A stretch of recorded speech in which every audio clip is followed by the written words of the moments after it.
Bismillahirrahmanirrahim. I, Lieutenant Colonel Nasir, welcome you all to my today's class, chapter 66 of Billion Loves. Today we'll discuss with the spleen. The chapter discuss about the spleen. So এই চ্যাপ্টারটা আসলে আমরা একটু কম পড়ে থাকি, কিন্তু অত্যন্ত গুরুত্বপূর্ণ। এই চ্যাপ্টারের ম্যাক্সিমাম ডিজিজগুলো আসলে আমরা মেডিসিনে পড়ি, কিন্তু স্প্লিন সার্জারিটা অবশ্যই আমাদেরকে জানতে হবে। স্প্লিন সার্জারি প্রিপারেশন, স্প্লিন সার্জারি ইন্ডিকেশন এবং স্প্লিন সার্জারি কমপ্লিকেশন। হ্যাঁ, স্পেশালি স্প্লিন সার্জারির কমপ্লিকেশনটা আমাদেরকে খুব ভালোভাবে ডিটেলস আমাদেরকে পড়তে হবে। সো আমি শুরু করি চ্যাপ্টারটা আজকে, chapter 66, the স্প্লিন. Our learning objectives is the function of the spleen, the common pathologies involving the spleen, the principal. Sir, হচ্ছে স্লাইড ওপেন হয়নি স্যার, শেয়ার স্ক্রিন দিয়ে স্লাইড ওপেন করুন। আমি স্লাইড ওপেন করেছি, কিন্তু তোমার ওখানে দেখা যাচ্ছে না, তাই তো? স্যার দেখা যাচ্ছে না। শেয়ার স্ক্রিন অন করে স্লাইড ওপেন করুন। শেয়ার স্ক্রিন করেছিলাম, করার পরে যেভাবে সেভাবে আসার কথা ছিল আসলে। আচ্ছা, আমি আবার করি।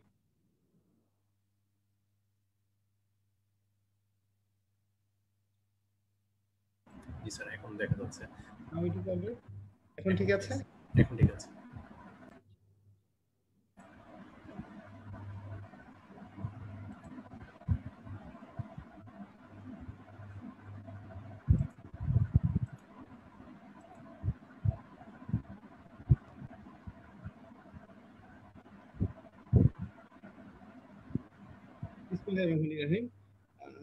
Sorry for the interruption.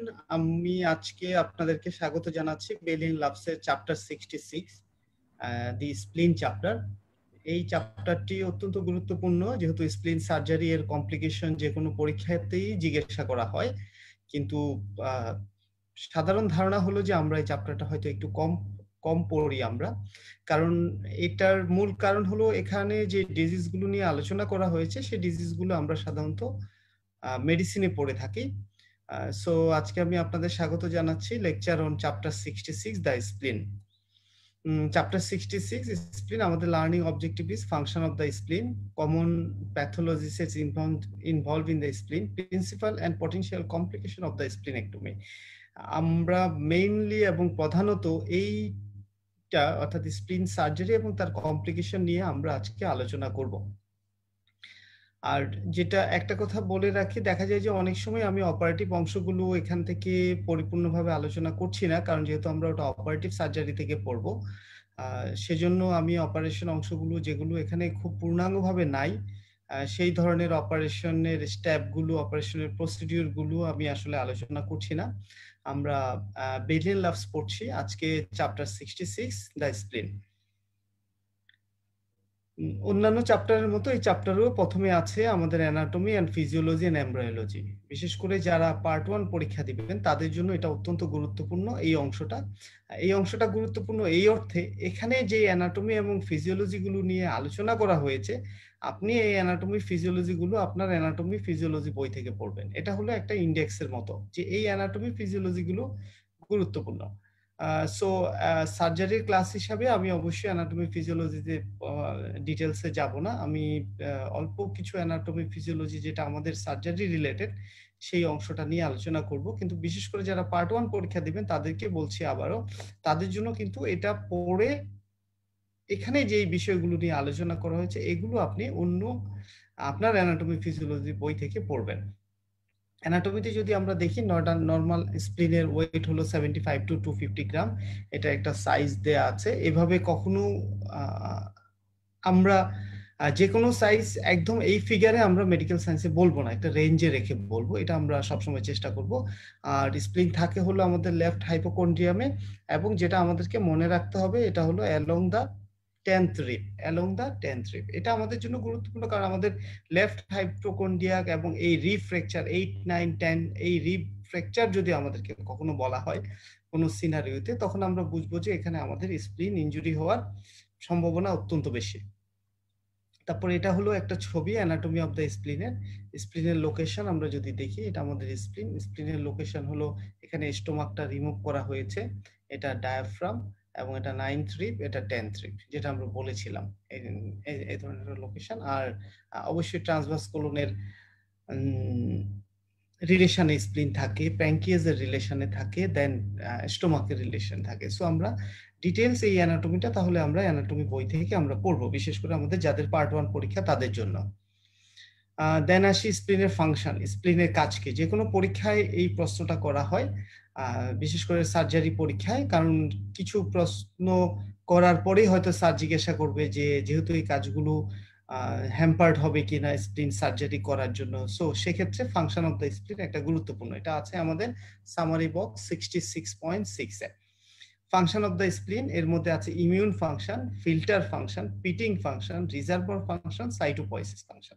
আমরা 1 2 3 4 5 এই 5টা টার্ম আমরা মুখস্থ করার চেষ্টা করব। ফাংশন অফ দ্য স্প্লিন কি? Immune function, filter function, pitting function, reservoir function and সাইটোপয়েসিস।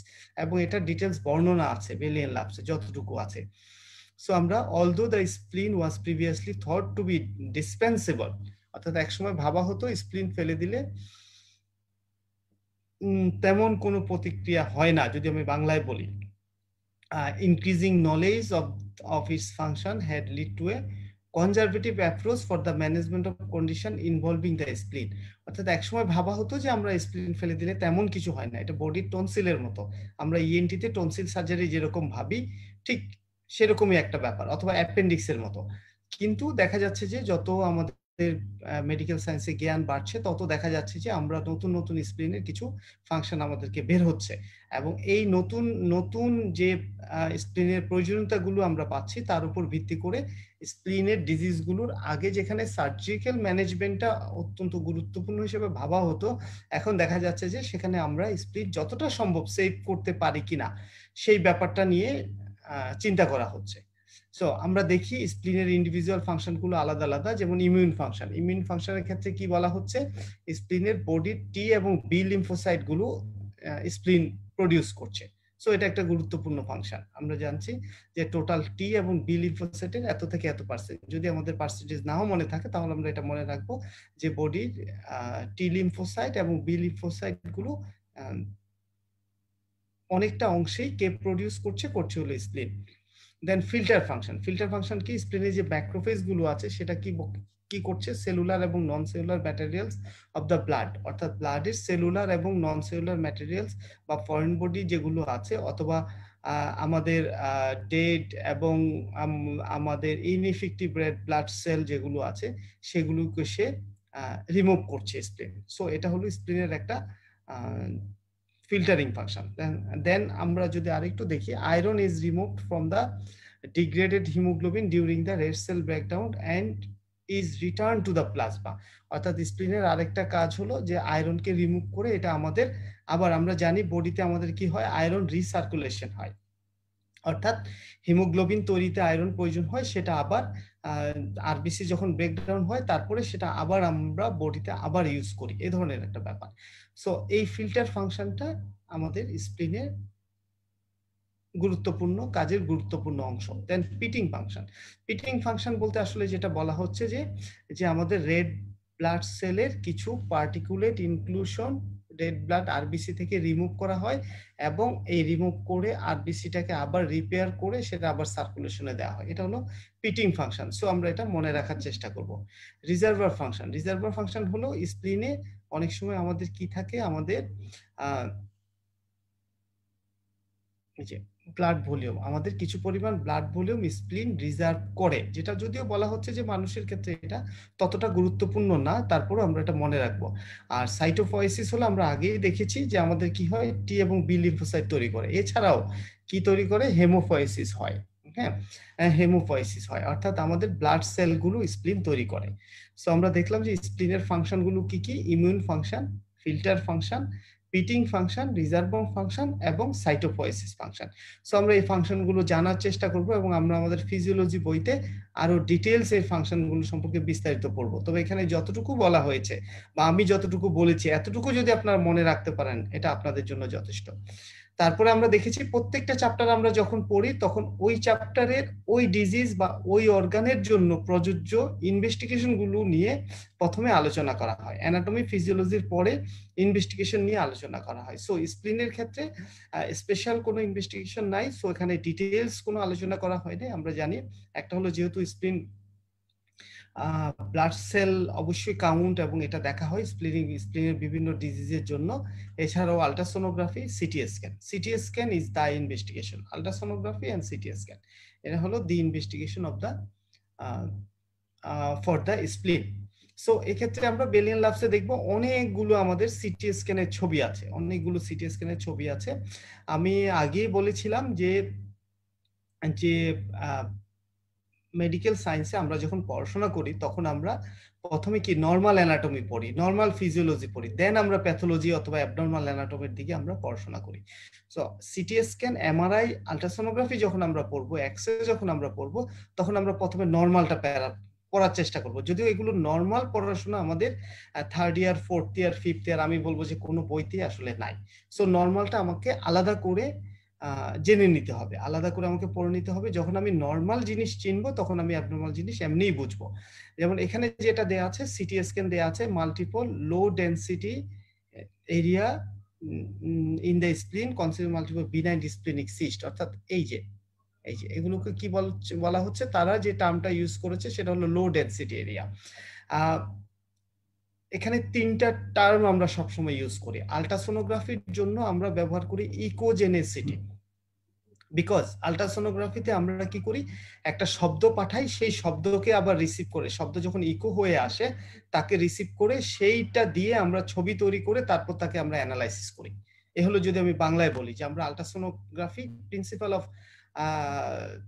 Working principal ultrasonography, ultrasonography কিভাবে কাজ করে। আল্ট্রাসোনোগ্রাফিতে আমরা একটা শব্দ তৈরি করি, সেই শব্দটা বডির মধ্যে যখন ইকো হয়ে ফিরে আসে তখন তা দিয়ে আমরা একটা ছবি তৈরি করি, সেখান থেকে আমরা বোঝার চেষ্টা করি, এটা অ্যানালাইসিস করে যে আমার নর্মালটা কেমন আর অ্যাবনর্মালটা কেমন। একইভাবে সো আল্ট্রাসোনোগ্রাফির ক্ষেত্রে ব্যবহার করা হচ্ছে ইকোজেনেসিটি।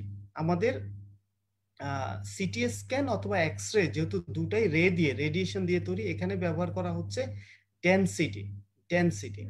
আর আমাদের এমআরআই তে বলা হচ্ছে ইন্টেন্সিটি। সো এই তিনটা শব্দ আমরা মনে রাখার চেষ্টা করব, ইকোজেনেসিটি, ডেনসিটি এবং ইন্টেন্সিটি।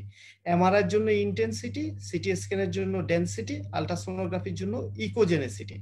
সো আমি আজকে যেহেতু সিটি স্ক্যান পড়ছি আমি ডেনসিটি সম্পর্কে বলি। ডেনসিটিকে আমরা তিন ভাগে ভাগ করতে পারি, কি, হাইপার, হাইপো এবং আইসো। অর্থাৎ আইসো মানে সমান, হাইপার মানে বেশি, হাইপো মানে কম। আইসোটা কিসের সঙ্গে কম্পেয়ার করা হয়? আইসোটা বডির সাধারণত আমাদের নর্মাল যে সলিড অর্গান আছে সেটার সঙ্গে কম্পেয়ার করা হয়, হ্যাঁ, অথবা ইন্ডিভিজুয়াল অর্গানের সঙ্গে কম্পেয়ার করে যখন আমরা সমান সমান দেখি তখন আমরা তাকে বলি আইসো ডেনসিটি। আর যখন বেশি হয় তখন আমরা বলি হাইপার ডেনসিটি, যখন আমরা কম পাই তখন বলি আমরা হাইপোডেন্সিটি। যেমন আমাদের বোনস কি সিটি স্ক্যানে আমরা বলবো হাইপার ডেন্স শ্যাডো, হ্যাঁ। তারপরে আমরা যদি কম, যেমন যদি আমরা এয়ার পাই কোথাও তাহলে আমরা তাকে বলবো হাইপোডেন্স শ্যাডো, হ্যাঁ। এটাকে আবার রেডিও লুসেন্ট বলে। এটাকে আবার অন্য একটা শব্দ যদি আমরা বলি radiopaque and radiolucent. So আমরা এখানে স্প্লিনে কি দেখছি, স্প্লিনে আমরা যদি স্প্লিন, এটা হলো স্টোমাক, এটা হলো আমাদের লিভার, দেন হলো রিব, মাসেল, স্কিন, এভরিথিং সবকিছু দেখা যাচ্ছে, আমাদের অ্যাওর্টা, হ্যাঁ। সো আমরা স্প্লিনে কি দেখছি, স্প্লিনকে এটাকে আমরা ডেনসিটির জন্য আইসোডেন্স হিসেবে ধরে নিচ্ছি। সেক্ষেত্রে এখানে এই যে ব্ল্যাক যে অংশগুলো দেখা যাচ্ছে এটাকে বলছে লো ডেনসিটি এরিয়া, অর্থাৎ হাইপোডেন্স এরিয়া। হাইপোডেন্স এরিয়া বলতে আমরা তখন কি বুঝছি, আমরা বুঝছি যে নর্মাল যে ডেনসিটি তার চেয়ে কম ডেনসিটির কোনো জিনিস আছে এখানে, হ্যাঁ। সো স্প্লিন নর্মাল ডেনসিটি যেরকম আছে তার চেয়ে কম কি হবে, হয়তো এখানে এয়ার হবে অথবা ফ্লুইড হবে। এয়ার, বাতাস অথবা ফ্লুইড যখন হয় তখন ডেনসিটিটা কম হবে, হ্যাঁ। আর যদি আরো যদি কম্প্যাক্ট বা কঠিন জিনিস হয় তখন ডেনসিটি বাড়বে, যেমন বোনসের মতো। সো এই সিটি স্ক্যান থেকে আমরা দেখছি যে এখানে আমাদের অনেকগুলো স্মল হাইপোডেন্স শ্যাডো দেখা যাচ্ছে অথবা লো ডেন্সিটি এরিয়া দেখা যাচ্ছে, এগুলোকে আমরা জানি, এগুলোকে আসলে এটার মধ্যে ফ্লুইড আছে, cyst. So this is splenic cyst, splenic সিস্টের সিটি স্ক্যান। তারপরে আমরা আসি, এখানেও দেখি আমাদের স্প্লিনটা দেখা যাচ্ছে যে নরমাল না, অনেক হিউজলি এনলার্জ, এবং স্প্লিনটাকে আমি দুভাগ করতে পারছি, এই পাশের ডেন্সিটিটা একরকম, এই পাশের ডেন্সিটিটা একরকম। আমরা দেখছি যে এটা লিভার এরকম, সো এটা আমাদের স্প্লিনের নরমাল ডেন্সিটি। তো আমরা সিটি স্ক্যানে দেখি কি বলছে, computed tomography scan showing a large CO2 cyst involving the spleen. There is a displacement of the stomach medially and the trace of ascitic fluid in the presence of above the liver. এই যে লিভারের উপরে এটা হলো অ্যাসাইটিক fluid, আর স্টোমাকটা normal না, দেখা যাচ্ছে যে স্প্লিন যেহেতু এনলার্জ হয়েছে, স্টোমাকটা এক পাশে পুশ হয়ে গেছে। এই যে লার্জ হাইপোডেন্স যেটা, এটা দিয়ে আমরা বুঝি এটার মধ্যে ফ্লুইড আছে। তো ফ্লুইড থাকলে আমরা কি বুঝি, সাধারণত আমরা পেশেন্ট যদি ক্লিনিক্যালি যদি অ্যাবসেসের কোনো ফিচার না থাকে, তাহলে আমরা মনে করি এটা একটা সিস্ট, এটা একটা সিস্ট। সিস্ট আবার CO2 সিস্ট হতে পারে, ট্রু সিস্ট হতে পারে। সো এটা স্প্লিনের জন্য এটা একটা স্প্লিনের CO2 সিস্ট। দেন আমরা যদি এই ছবিটাতে আসি, ফিগার হলো 66.6, কম্পিউটার এখানে আবার আমাদের দেখা যাচ্ছে কিডনি দেখা যাচ্ছে, এখানে আমাদের লিভারের মধ্যে আবার এখানে একটা আমাদের সিস্ট দেখা যাচ্ছে। ওকে, আর এখানে যেটা দেখা যাচ্ছে এটাকে আমরা সেম ডেন্সিটি যদি ধরি, এটা হলো সেম ডেন্সিটি, তাহলে এখানে আমাদের একটা হাইপোডেন্স এরিয়া দেখা যাচ্ছে। ওকে, এখন আমি ডেসক্রিপশনটা পড়ি। Computer tomography scan showing a splenic infarct in the patient of splenomegaly and hypersplenism secondary to portal hypertension and portal vein thrombosis. অর্থাৎ এখানে প্রথমেই আমাদের দেখা যাচ্ছে যে স্প্লিনটা অনেক বড়, আর যেখানে হাইপারস্প্লিনিজম বলা হয়েছে এটা একটা ক্লিনিক্যাল সিমটমস। সো ক্লিনিক্যালি এই পেশেন্টের হাইপারস্প্লিনিজমের ফাংশন আছে, আর স্প্লেনোমেগালি হয়তো আমরা ক্লিনিক্যালি পেয়েছি অথবা সিটি স্ক্যানে দেখছি আমাদের স্প্লিন অনেক বেশি হিউজলি এনলার্জ, এবং এখানে যে আমাদের হাইপোডেন্স এরিয়াটা দেখা যাচ্ছে, এটা দিয়ে আমরা বুঝছি যে আমাদের এখানে কি হয়েছে, স্প্লিনের ব্লাড সাপ্লাই কমে গিয়েছে। হ্যাঁ, সো এই জিনিসগুলো কোনটা সিস্ট, কোনটা ইনফাক্ট এরিয়া, পেশেন্টের ক্লিনিক্যাল কন্ডিশন অনুযায়ী তখন আমরা এগুলো আসলে যখন আমরা দেখবো, পেশেন্ট সহ যখন আমরা দেখবো, তখন আমরা হয়তোবা আমরা বুঝে যাব। কিন্তু আমাকে যদি ডিফারেন্সিয়াল ডায়াগনোসিস জিজ্ঞাসা করে এই ধরনের একটা শ্যাডোর জন্য, তখন কিন্তু আমি যেমন সিস্টও এটা ডিফারেন্সিয়াল ডায়াগনোসিস বলতে পারি, আবার ইনফাক্টও বলতে পারি। তারপরে এটাতে আবার দেখা যাচ্ছে যে আমাদের লিভার, এই যে স্প্লিন, এখানে কিন্তু কিডনি দেখা যাচ্ছে না, আমরা গতটাতে কিডনি দেখেছিলাম, এখানে দুটা লার্জ হিউজ দুটা হাইপোডেন্স কালেকশন দেখা যাচ্ছে। সো আমরা দেখি কি, computer tomography scan showing multiloculated abscess in the enlarge spleen. এটা পারকিউটিনাস ড্রেনেজ করা হয়েছে। এই পেশেন্টটা যিনি এই ছবিটা পাঠিয়েছেন কেস রিপোর্ট হিসেবে, উনি হয়তো এই ক্লিনিক্যাল সিনারিওটা এবং ম্যানেজমেন্টটা দিয়েছিলেন, সেজন্য এটা বেলিয়ান লাভসে তুলে দেওয়া হয়েছে। সো এটা কিন্তু আমরা যেহেতু আলাদাভাবে ছোট ছোট করে নাই, সো আমরা, এবং এই ধরনের একটা পেশেন্ট যখন আমাদের কাছে প্রেজেন্ট করবে, তখন অবশ্যই পেশেন্টের হাই ফিভার থাকবে, টেম্পারেচার থাকবে, টেন্ডারনেস থাকবে।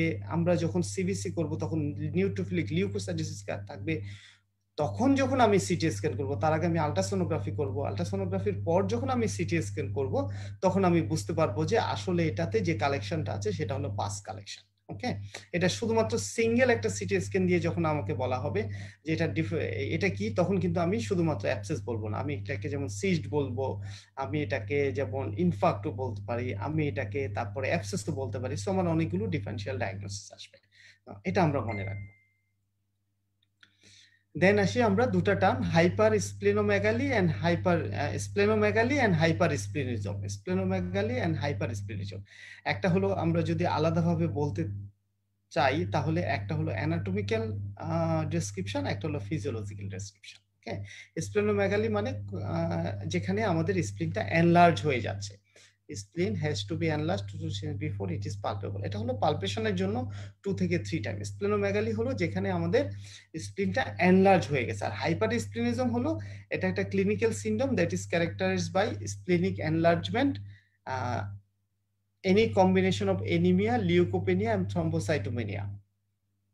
এই তিনটার যে কোনো একটা combination with splenic enlargement, hyper splenism, অর্থাৎ স্প্লিনের ফাংশনটা বেড়ে গিয়েছে, স্প্লিনের নরমাল যে যতটুকু ফাংশন আছে তার চেয়ে বেশি ফাংশনটা বেড়ে গিয়েছে। সো সেটা হাইপার স্প্লিনিজম এবং স্প্লিনোমেগালি, এই দুটো টার্ম আমরা মনে রাখার চেষ্টা করব। এখন আসি আমরা স্প্লিনিক এনলার্জমেন্টের আমাদের কারণ কি, স্প্লিন এনলার্জ হওয়ার আমাদের কারণ কি। এখানে বেলি এন্ড লাভসের টেবিল 66.6 এ আমাদের স্প্লিন এনলার্জমেন্টের কারণগুলো বলা আছে। আমরা এখান থেকে এটা পড়ার চেষ্টা করব। স্প্লিনিক এনলার্জমেন্টের মধ্যে আমরা দেখছি কি কি আছে। প্রথমে ব্রড হেডলাইনে যদি দেখি আমরা infective blood disease, metabolic disease, circulatory disease, collagen disease, non parasitic disease এবং নিউপ্লাস্টিক, এই সকল কারণে স্প্লিন এনলার্জ হতে পারে। তারপরে এগুলো আবার কিছু সাবডিভিশন আছে। তার মধ্যে ইনফেক্টিভের মধ্যে যেমন ব্যাকটেরিয়াল ইনফেকশন হতে পারে, স্পাইরোকিটাল ইনফেকশন হতে পারে, ভাইরাল হতে পারে, প্রোটোজোয়াল হতে পারে, প্যারাসাইটিক হতে পারে। ব্লাড ডিজিজের মধ্যে আবার acute leukaemia, chronic leukaemia. So আবার ব্যাকটেরিয়াল মধ্যে যেমন টাইফয়েড, তারপরে টিউবারকুলোসিস, দেন হলো স্পাইরোকিটালের মধ্যে সিফিলিস হতে পারে, ভাইরালের মধ্যে এইচআইভি হতে পারে, প্রোটোজোয়ার মধ্যে ম্যালেরিয়া হতে পারে, কালাজ্বর হতে পারে, দেন হাইড্রাটিস সিস্ট হতে পারে। সো আমরা এখান থেকে এই চার্টটা পড়ার চেষ্টা করব যতটুকু সম্ভব, কজেস অফ স্প্লিনিক এনলার্জমেন্ট, এবং নিচে কিছু ইন্ডিকেশন দেওয়া আছে যে কোন ক্ষেত্রে সার্জারি করলে আমরা সাধারণত পেশেন্ট বেনিফিটেড হবে। আমরা এখান থেকে এই লিস্টটা থেকে পড়ে নেব। তারপরে একটা ডিজিজ সম্পর্কে আলোচনা করা হয়েছে এই চ্যাপ্টারে, সেটা হলো ITP, idiopathic thrombocytopenic purpura. Idiopathic thrombocytopenic purpura এই ডিজিজটা সম্পর্কে এখানে আলোচনা করা হয়েছে।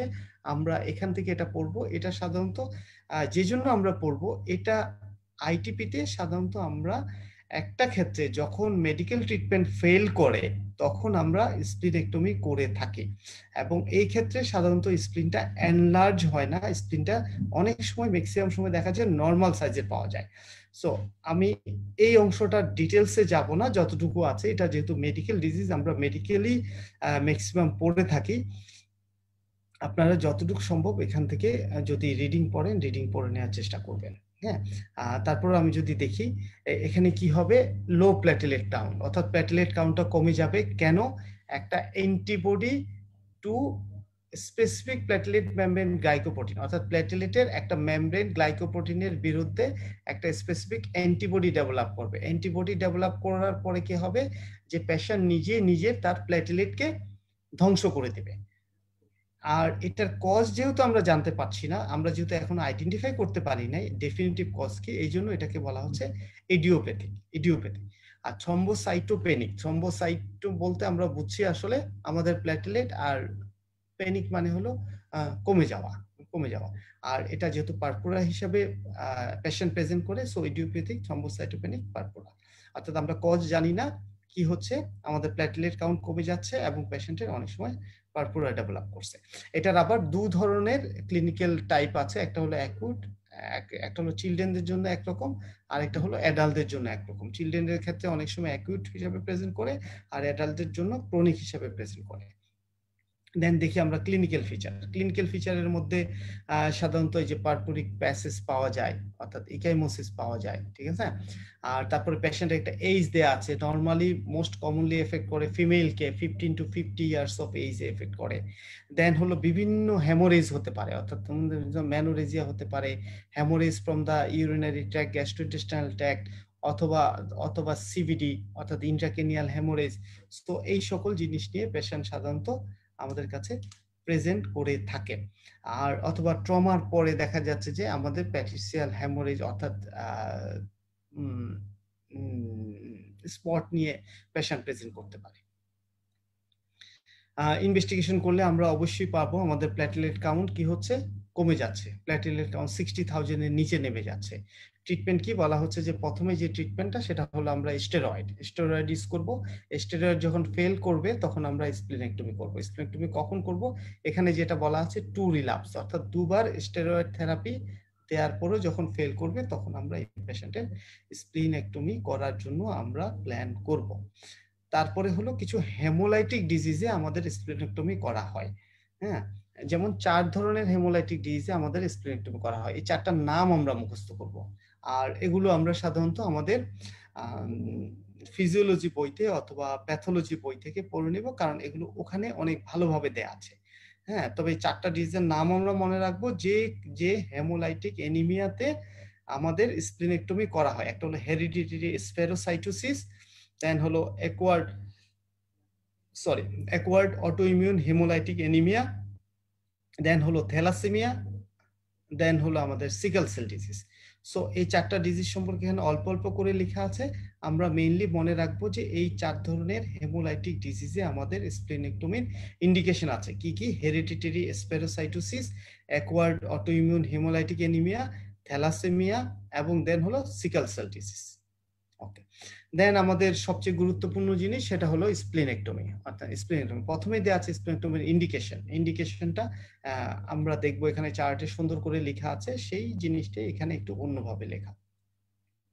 আমরা দেখি ইন্ডিকেশন অফ স্প্লেনেক্টমি, এটা হলো আমাদের আছে সামারি বক্স 66.2 তে।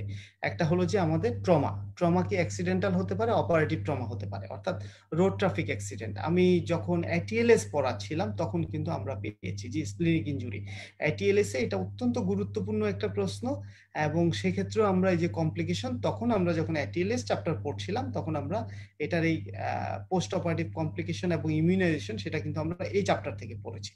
হ্যাঁ, সো ট্রমা 2 ধরনের হতে পারে। একটা হলো অ্যাক্সিডেন্টাল ট্রমা, যেমন রোড ট্রাফিক অ্যাক্সিডেন্ট হতে পারে। আর একটা হলো অপারেশন, অর্থাৎ during per operatively we can damage the spleen. So দুভাবে বলা হয়েছে। তারপরে অঙ্কোলজিক্যাল হলো যে এখানে বলা হচ্ছে এন ব্লক রিসেকশন। আমরা এই শব্দটা পেয়ে থাকি সাধারণত যখন আমরা ক্যান্সারের সার্জারি করতে, এন ব্লক মানে সবকিছু একসঙ্গে।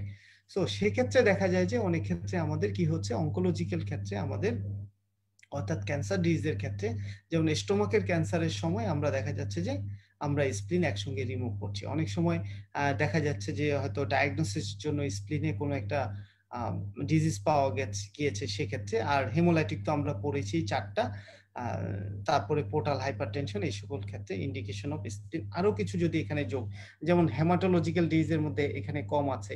হ্যাঁ, অথবা আমরা যখন এই চার্টটা পড়বো তখন এখান থেকে এই ডিজিজ গুলো আমরা ওখানে যোগ করে দেব, যে যে কোথায় কোথায় আমাদের স্প্লিনের জন্য, স্প্লিন ডিজিজের জন্য আমাদের স্প্লিনেক্টমি করার ইন্ডিকেশন আছে। ওকে, তারপরে আমি আলোচনা করি আজকের সবচেয়ে গুরুত্বপূর্ণ অংশ হলো পোস্ট অপারেটিভ কমপ্লিকেশন, অর্থাৎ স্প্লিনেক্টমি করার পরে কি কি কমপ্লিকেশন ডেভেলপ করতে পারে এবং এই কমপ্লিকেশন প্রিভেন্ট করার জন্য আমরা কি কি ধরনের ব্যবস্থা গ্রহণ করব। দুটাই, এই পোস্ট স্প্লিনেক্টমি পেশেন্টের জন্য আমরা কি কি অ্যাডভাইস দিব, সে কি কি ধরনের মেজারমেন্ট নিব সেই জিনিসটা, এবং এই কমপ্লিকেশন কি।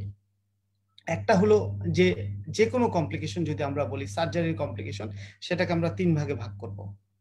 মানে before the surgery, during the surgery and after the surgery. Okay, so আমরা বিফোর দ্য সার্জারি কি অ্যানাস্থেসিয়া রিলেটেড কমপ্লিকেশন, স্যার হয়তো আমাকে জিজ্ঞাসা করবে স্ক্রিনের কমপ্লিকেশন, আমি এখান থেকে একটার পর একটা এভাবে শুরু করে দিব না। আমি যতটা সম্ভব যে কোনো কিছু বলার সময় অথবা লেখার সময় একটু গুছিয়ে সুন্দর করে বলার চেষ্টা করব। সো অ্যানাস্থেসিয়া রিলেটেড কমপ্লিকেশন সব ধরনের সার্জারিতে মোটামুটি একই রকম। আমি এটা হেডলাইনটা লিখে হয়তো একটা বা দুটা লিখলাম, অথবা হেডলাইনটা বলে একটা বা দুটা বললাম। দেন আমি আসবো অপারেশন রিলেটেড কমপ্লিকেশন, দেন পোস্ট অপারেটিভ রিলেটেড কমপ্লিকেশন। এখানে স্প্লিনেক্টমির পরে যে কমপ্লিকেশন নিয়ে আলোচনা করা হয়েছে তার ম্যাক্সিমামই আসলে পোস্ট অপারেটিভ কমপ্লিকেশন। ওকে, পোস্ট অপারেটিভ কমপ্লিকেশন। তো আমরা প্রথমে দেখি immediate complication specific to splenectomy increase haemorrhage, অর্থাৎ পার অপারেটিভ হেমোরেজ হতে পারে, অথবা অপারেশনের পরে পোস্ট অপারেটিভ পিরিয়ডে কি জন্য হতে পারে, যে স্লিপ লাইগেচার, অর্থাৎ আমরা যে ভ্যাসেল গুলো লাইগেট করে এসেছিলাম সেগুলো স্লিপ হয়ে তারপরে কি হতে পারে, আমাদের এই ড্যামেজটা হতে পারে। তারপরে যেটা হতে পারে সেটা হলো যে আমাদের লেফট বেজাল লাং অ্যাটেলেকটিসিস অথবা প্লুরাল এফিউশন হতে পারে, দেন হেমাটেমেসিস হতে পারে, কারণ আমরা অনেক সময় স্প্লিন সার্জারির পরে আমাদের স্টোমাকে ইনজুরি হতে পারে, সেখান থেকে হতে পারে। তারপরে হতে পারে গ্যাস্ট্রিক ডাইলেটেশন, এটা একটা গুরুত্বপূর্ণ জিনিস। গ্যাস্ট্রিক ডাইলেটেশন অনেক সময় স্প্লিন অপারেশনের পরে স্টোমাকটা হিউজলি ডাইলেটেড হয়ে যায় একটা পোস্ট অপারেটিভ কমপ্লিকেশন হিসাবে। সো আমরা এখানে কি কি কমপ্লিকেশন পেলাম, সেটা হলো হেমোরেজ পেলাম, তারপরে হলো হেমাটেমেসিস পেলাম, তারপরে গ্যাস্ট্রিক ডাইলেটেশন পেলাম, তারপরে প্লুরাল ইফিউশন পেলাম, তারপরে লেফট বেজাল অ্যাটেলেকটিসিস পেলাম, তারপরে হলো অন্যান্য অ্যাডজেসেন্ট অর্গানগুলো ইনজুরি হতে পারে, যেমন স্টোমাক ইনজুরি হতে পারে, প্যানক্রিয়াস ইনজুরি হতে পারে। তারপরে এই ইনজুরি হওয়ার পর দেখা গেল ফিস্টুলা হয়ে যেতে পারে, অর্থাৎ স্টোমাকের সঙ্গে দেখা গেল ওই অংশের একটা কমিউনিকেশন এস্টাবলিশড হয়ে গেল। সো এই কমপ্লিকেশন গুলো আমাদের ইমিডিয়েট পোস্ট অপারেটিভ পিরিয়ডে অন্যান্য সার্জারির ক্ষেত্রে যেরকম হয় এই ক্ষেত্রেও হতে পারে, যেহেতু এটার আশেপাশে স্টোমাক থাকে অথবা আহ কি কোলোনিক ফ্লেকচার থাকে। সো এই অর্গানগুলো এবং প্যানক্রিয়াস থাকে। সো এই অর্গান রিলেটেড ইনজুরি গুলোর কথাই এখানে বলা হয়েছে। তারপরে যেটা গুরুত্বপূর্ণ বলা হয়েছে একটা হলো থ্রম্বোসাইটোসিস হতে পারে, অর্থাৎ স্প্লিনেক্টমি করার পরে প্ল্যাটেলেট কাউন্ট অনেক বেড়ে যেতে পারে, প্ল্যাটেলেট কাউন্ট অনেক বেড়ে যেতে পারে। এবং দেখা যাচ্ছে যে প্ল্যাটেলেট কাউন্ট যখন 1 লক্ষ পার ml, আমরা যতগুলো পড়েছি 150 to 450 থাউজেন্ড প্ল্যাটেলেটের নর্মাল কাউন্ট, সেটা ছিল আমাদের লিটারে এবং এখানে এটা বলা হয়েছে ml-এ। সো আমার হঠাৎ করে দেখলে আমাদের হয়তো মনে হতে পারে যে এটা ভুল, আসলে এটা ml-এ বলা হয়েছে। সো কি হতে পারে, পোস্ট অপারেটিভ ক্ষেত্রে স্প্লিনেক্টমির পরে পেশেন্টের থ্রম্বোসাইটোসিস হতে পারে, অর্থাৎ প্ল্যাটেলেট কাউন্ট অনেক বেড়ে যেতে পারে। সো আমরা প্ল্যাটেলেট ড্রাগ, অ্যান্টি প্ল্যাটেলেট ড্রাগকে অ্যাসপিরিন, সো সেক্ষেত্রে আমরা অ্যাসপিরিন আমরা ইউজ করব। ওকে, তারপরে যেটা গুরুত্বপূর্ণ স্প্লিন সার্জারির পরে সেটা হলো post splenectomy septicaemia. Post splenectomy septicaemia, হ্যাঁ, স্প্লিন সার্জারির পরে সেপ্টিসেমিয়া হতে পারে, এটা হলো পোস্ট স্প্লিনেক্টমি সেপ্টিসেমিয়া। এখানে কি কি অর্গানিজম দিয়ে হতে পারে, এটা হলো staphylococcus pneumoniae, Neisseria meningitidis, Haemophilus influenzae and Escherichia coli. So আমরা এই ব্যাকটেরিয়াগুলোর নাম সহ মনে রাখবো যে সেপ্টিসেমিয়া স্প্লিন সার্জারি করার পরে সাধারণত কোন কোন অর্গানিজম দিয়ে আমাদের সেপ্টিসেমিয়া হতে পারে, এটাকে বলা হচ্ছে পোস্ট স্প্লিনেক্টমি সেপ্টিসেমিয়া। এক্ষেত্রে কি হতে পারে, যেমন নিউমোনিয়া, মেনিনজাইটিস, যে অর্গানিজম দিয়ে যে ডিজিজ প্রডিউস হয় সেটা আমাদের এই ধরনের ক্ষেত্রে হতে পারে। তারপরে আমাদের যেটা গুরুত্বপূর্ণ একটা জিনিস সেটা হলো অপসি, OPSI, opportunist post splenectomy infection, অর্থাৎ যে ধরনের, এটা হলো একটা ফ্লু লাইক ডিজিজ, যেখানে হলো যে যেই ভাইরাস অথবা ব্যাকটেরিয়া গুলো দিয়ে, সাধারণত ব্যাকটেরিয়া, যে ব্যাকটেরিয়া গুলো দিয়ে সাধারণত আমাদের ইনফেকশন হয় না, সেই ধরনের একটা ইনফেকশন হয়ে পেশেন্টের শক ডেভেলপ করে এবং খুব তাড়াতাড়ি পেশেন্ট খারাপ হয়ে যায়, এই ধরনের একটা কন্ডিশন, সেটা হলো অপরচুনিস্ট পোস্ট স্প্লেনেক্টমি ইনফেকশন, অপসি। এটা কিন্তু সেপ্টিসেমিয়া থেকে সেপারেট। সো আমরা এইটা আমাদের মনে রাখতে হবে যে স্প্লেনেক্টমি অপারেশনের পরে আমাদের অপসি অর্থাৎ অপরচুনিস্ট পোস্ট স্প্লেনেক্টমি ইনফেকশন হতে পারে।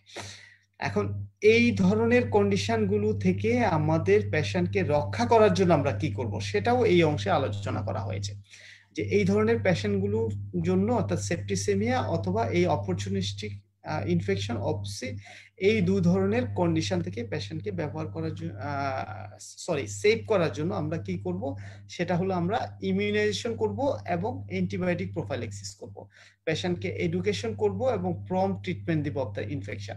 অর্থাৎ এটা আমরা একসঙ্গে স্টেপ ওয়াইজ যদি লিখে রাখি, এটা থেকে বাঁচার জন্য আমরা কি করব, এটা হলো পেশেন্টকে আমরা ইমিউনাইজেশন করব, এটা প্রি অপারেটিভ হতে পারে, পোস্ট অপারেটিভ হতে পারে। তো দুটো নিয়ে আমি আলোচনা করব। দেন হলো আমরা অ্যান্টিবায়োটিক প্রোফাইলেক্সিস ব্যবহার করব, এবং যেহেতু পেশেন্ট সবসময় আমাদের হসপিটালে অ্যাডমিশন থাকে, কিন্তু পেশেন্ট বাসায় চলে যাবে, সো পেশেন্টকে এই ডিজিজ সম্পর্কে আমরা এডুকেশন করব। একই রকম আমরা পাই যে ডায়াবেটিসের ক্ষেত্রে পেশেন্ট যত এডুকেটেড হবে আমাদের ট্রিটমেন্ট করতে কিন্তু আসলে তত ভালো হওয়ার কথা, আমাদের তত কনফিডেন্ট হওয়ার কথা, আমাদের তত কমপ্লিকেশন কম হওয়ার কথা। আমরা কখনোই এটা ভাববো না যে আমাদের পেশেন্ট যত কম জানবে তত বুঝি আমার জন্য সেফ। নো, পেশেন্ট যত ভালো জানবে, পেশেন্ট যদি কমপ্লিকেশন সম্পর্কে জানে, তখন সে বুঝতে পারবে যে হ্যাঁ এই সার্জারি করে এই কমপ্লিকেশন হতে পারে, এবং পেশেন্ট ওটা জেনেই আমাকে কিন্তু তার কনসেন্ট দিবে, তারপরে আমি সার্জারি করব। সো সো পেশেন্ট এডুকেশন এক্ষেত্রে অত্যন্ত গুরুত্বপূর্ণ। আর যদি কখনো ইনফেকশন হয় তখন আমরা যত দ্রুত সম্ভব তার চিকিৎসা করার ব্যবস্থা করব।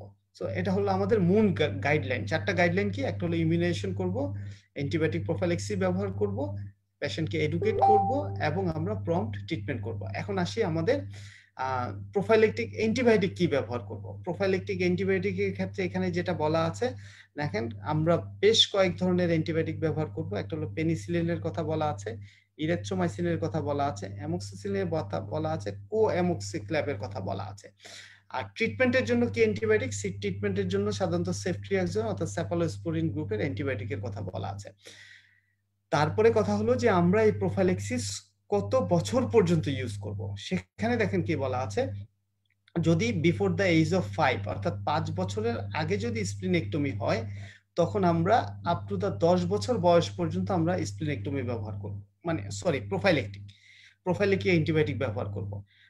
It is thought that children who have আন্ডারগন splenectomy before the age of 5 years should be treated with daily dose of penicillin until the age of 10। অর্থাৎ 5 বছর বয়সের আগে যদি আমাদের স্প্লিনেক্টমি হয় তাহলে আমরা পেনিসিলিন ব্যবহার করব 10 বছর পর্যন্ত। যদি 5 বছরের পরে হয় তখন আমরা এটা কন্টিনিউ করব আপ টু দা 16 ইয়ার্স পর্যন্ত, অর্থাৎ 16 বছর পর্যন্ত। ওকে, সো আমরা এই জিনিসটা আমরা মনে রাখবো। আর দেখা যাচ্ছে যে প্রথম 2-3 বছরে আসলে ইনফেকশন গুলো সবচেয়ে বেশি হয়, সো এই সময়ে অবশ্যই আমরা এটা কোনোভাবে মিস করব না। সো আমরা কি পড়লাম হলো যে স্প্লিনেক্টমির পেশেন্টের যে কমপ্লিকেশন হবে, সেই কমপ্লিকেশন গুলো ম্যানেজ করার জন্য আমাদের কি করতে হবে, ইমিউনাইজেশন করতে হবে, অ্যান্টিবায়োটিক প্রোফাইলেক্সিস দিতে হবে, পেশেন্টকে এডুকেট করতে হবে এবং প্রম্পট ট্রিটমেন্ট করতে হবে ইনফেকশনে। সো এটা আমরা একটা একটা পড়ছি।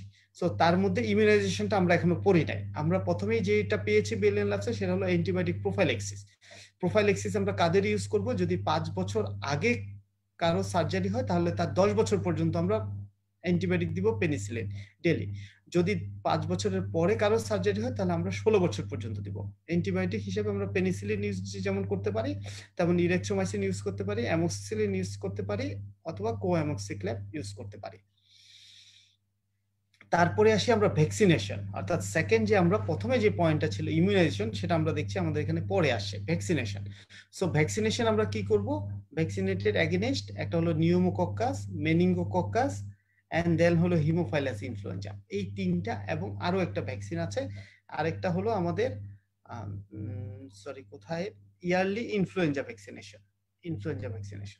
ওকে, সো আমরা ভ্যাকসিনেশন কি কি ভ্যাকসিনেশন করব, ইমিউনাইজেশন করব পেশেন্টকে আমরা নিউমোকক্কাস, মেনিঙ্গোকক্কাস, হিমোফাইলাস ইনফ্লুয়েঞ্জা এবং ইয়ারলি যে ইনফ্লুয়েঞ্জা প্রতি বছর, এই চারটা আমরা ভ্যাকসিনেশন করব, এটা যেই ফরম্যাটে থাকে।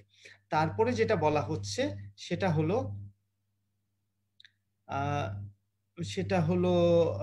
Is there is secondary such vaccination should be administered, vaccine আমরা কখন দিব, সেটা আমরা দেখি ভ্যাকসিন কখন দিব, at least 2 weeks before the elective surgery, অর্থাৎ ইলেকটিভ সার্জারির 2 সপ্তাহ আগে আমরা ভ্যাকসিনেশন করব।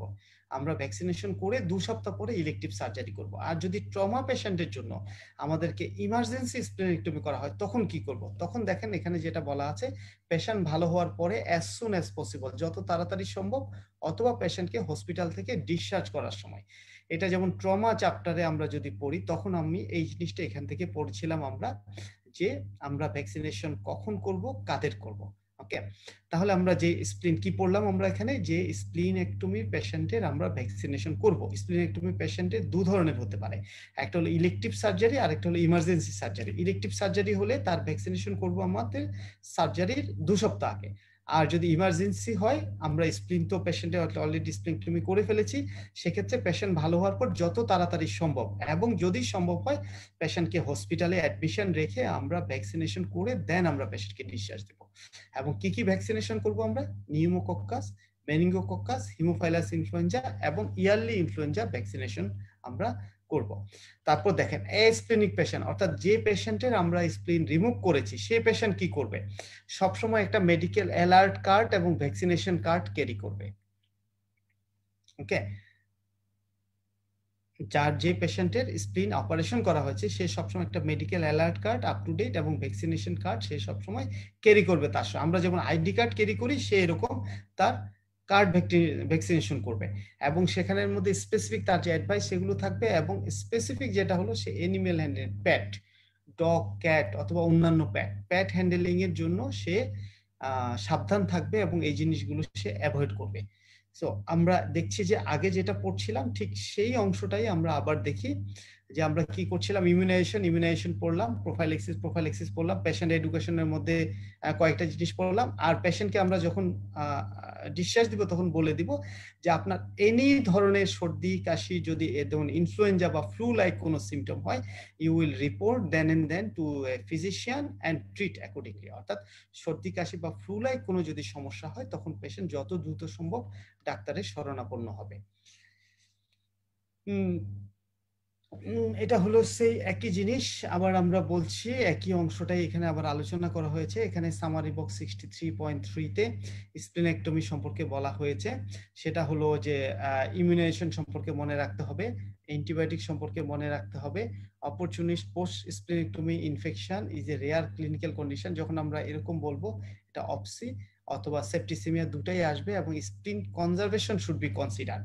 অর্থাৎ ট্রমার ক্ষেত্রে আমরা আগেও পড়েছি, যত একটা সময় ছিল যে স্প্লিন খুব সহজেই রিমুভ করে ফেলা হতো, এখন আমরা যতটা সম্ভব এটা রাখার চেষ্টা করব। আমার মনে হয় আজকে এই পর্যন্তই। সবাইকে অত্যন্ত ধন্যবাদ। আপনারা এই দেখেন কমপ্লিকেশন গুলো একটু গদ্যের আকারে লেখা বেলিন লাভসে, কিন্তু সকল ইনফরমেশন এখানে আছে। আমরা এখান থেকে এখানটা পয়েন্ট আকারে পড়ার চেষ্টা করব। ওকে, সবাইকে ধন্যবাদ।